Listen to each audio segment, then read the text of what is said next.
Être un homme valide en 14-18. Si je vous dis cela, vous pensez immédiatement à un soldat envoyé au front dans les tranchées pour combattre l'ennemi. Et pourtant, une partie des hommes de cette époque ont participé à la guerre depuis leur domicile. C'étaient des soldats détachés. Je vous propose de découvrir ce que ce statut signifie à travers le cas de Pierre Maillère. Né le 17 juillet 1868 du mariage de Jean et d'Issard Antoinette, Pierre épouse le 22 octobre 1892 Marie Chevalier. Ensemble, ils ont Jean, né en 1892 et reconnu lors de leur mariage, et Émile Jean, né en 1905. Lorsque la guerre éclate en 1914, Pierre est âgé de 46 ans. Il ne fait donc pas partie des hommes à mobiliser en priorité.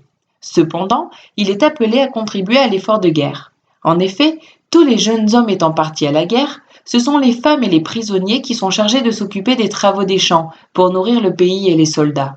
Malgré tout, il n'y a pas assez de travailleurs aux champs pour nourrir tout le monde. Le ministère instaure donc, en janvier 1917, le détachement, c'est-à-dire que les hommes des classes 1888 et 1889 ne sont plus mobilisés comme militaires au front, mais comme militaires aux champs. Ils sont mis à disposition par l'armée comme main-d'œuvre agricole, tout en restant sous les drapeaux. Ces hommes restent affectés à un dépôt. C'est ce qui arrive à Pierre qui, le 5 avril 1917, est détaché agricole à Thiollière. Désormais, il participe à l'effort de guerre comme soldat nourricier. Pour pouvoir être détaché agricole, il doit prouver qu'il est bien agriculteur grâce à un certificat du maire ou de son employeur.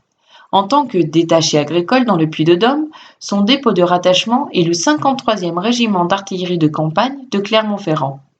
Pierre conserve ce statut de militaire détaché pendant toute la fin de la guerre, et ce n'est que le 30 novembre 1918 que l'armée le libère de son service militaire.